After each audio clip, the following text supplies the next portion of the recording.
अन्य सब संत महानुभावों को अपना नमन देता हुआ मैं अपने दो शब्द आपके सामने स्वागत के अथवा अपनी प्रार्थना के प्रस्तुत करता हूँ। पूज्य स्वामी अखंडानंद जी महाराज का ये जन्म शताब्दी महोत्सव वास्तव में नाना प्रकार से एक ऐतिहासिक धर्मकुंड बन चुका है, जिसमें महान संतों की अमृत वाणी से और ग्रस्तों के श्रद्धालु ग्रस्तों के सेवा संकल्पों से इस धर्मकुंड के जल की बूंद बूंद स्वच्छ, शीतल, निर्मल और जीवनोपयोगी हो चुकी है। स्वामी जी का ये महोत्सव वृंदावन के लिए एक नई लालिमा का उत्सव है, नई इस प्रकार का ये सुमति का समावर्तन है।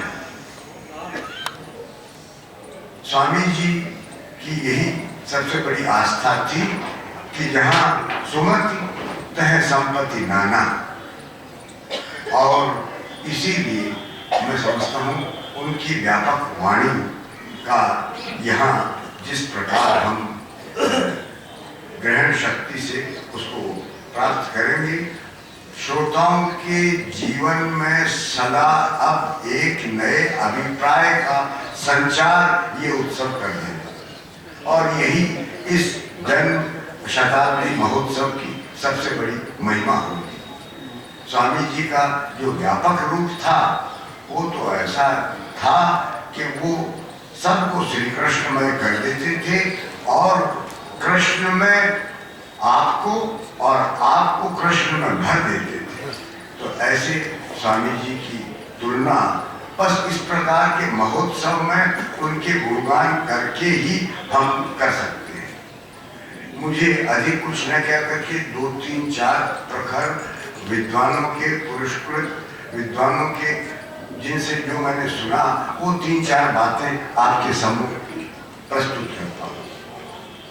संस्कृत विश्वविद्यालय के प्रोफेसर वाचस्पति उपाध्याय स्वामी जी को विलक्षण व्याकरणाचार्य मानते थे, अति विलक्षण व्याकरणाचार्य मानते थे, और वो थे भी।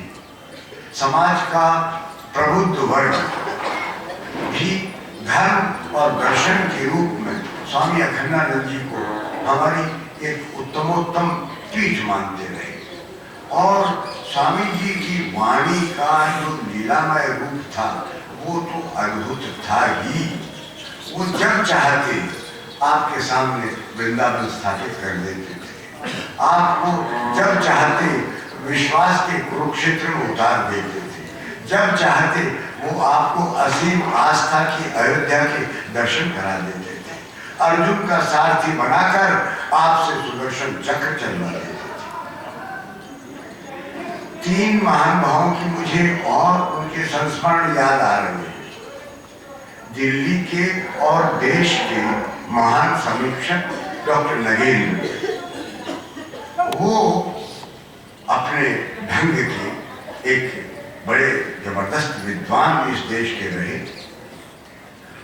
उनकी ये मान्यता थी कि स्वामी अखंडानंद जी एक जबरदस्त शब्द शास्त्री, एक जबरदस्त फाइलोलॉजिस्ट हैं, और इस बात को वो बड़े गणमान्य विद्वानों के बीच कहते थे और स्थापित करते थे। ज्ञानेंद्र जी के सन्मुख भी उन्होंने इस बात को स्थापित किया, सत्येंद्र जी के सन्मुख भी उन्होंने इस बात को स्थापित किया, और इस बात को स्थापित करने वाले स्वयं को स्वनाम धन्य डॉक्टर नगेंद्र थे।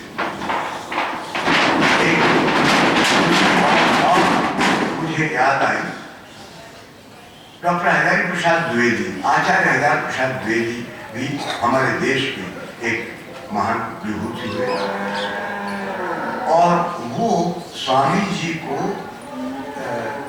परम सांस्कृतिक विनोदी व्यक्ति भी मानते थे, परम सांस्कृतिक ज्ञानी और विनोदी व्यक्ति भी मानते थे। और ये कहते थे कि स्वामी जी महाराज कोई कितना ही बड़ा ज्ञानी क्यों ना हो, वो 24 घंटे और 365 दिन गंभीर बनकर नहीं रह सकता। ये हजारी प्रसाद जी कहते थे स्वामी जी के बारे में, और एक बार बातचीत के दौरान में भी उन्होंने अपने ये विचार व्यक्त किए और ये कहा कि 4 पंक्तियां हैं जो मुझे याद हैं और आपके जीवन पर बहुत 100% सही उतरती है, क्योंकि हर ज्ञानी कुछ तो चाहता है कि कुछ हो, पर क्या हो। तो देखिए हजारी प्रसाद जी ने कैसी 4 पंक्तियों का उदाहरण स्वामी जी के लिए दिया कि ज्ञानी हो गंभीर बनो मत, पर कुछ तो बनना पड़ेगा। ज्ञानी हो गंभीर बनो मत, चंदन का टीका बन जाओ कि सभी रगड़ लें, सभी लगा लें और तुम मस्तक पर शोभा।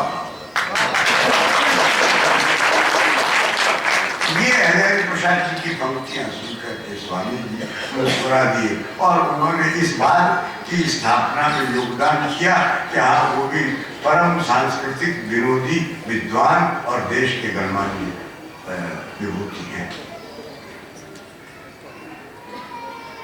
एक बड़ा अंतिम महत्वपूर्ण संस्मरण मुझे याद आ गया।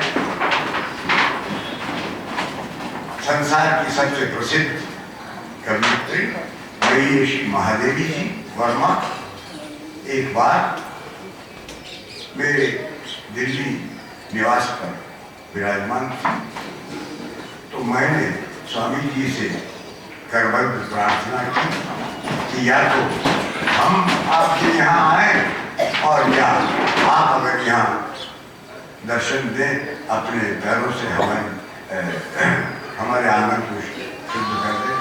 तत्काल स्वामी जी का अच्छा मैं वो पढ़ाई। अब माता जी को मैंने कहा स्वामी जी महाराज आ गए, तो महर्षि महादेवी जी जो तब से पहले जवाहरलाल नेहरू के साथ ही ठहरा करती थी, जवाहरलाल नहीं रहे, तो हमारे बिरला जी ने मुझे कहा कि कुछ उनके भाषण के लिए उनको लाओ, और हम विनती करके प्रार्थना करके उनको लाते रहे। तब से हम धन्य होते रहे उनकी उपस्थिति से। मुझे बोली, हमारे परिवार को बोली, मैं स्वामी जी के ऐसे दर्शन नहीं करूंगी।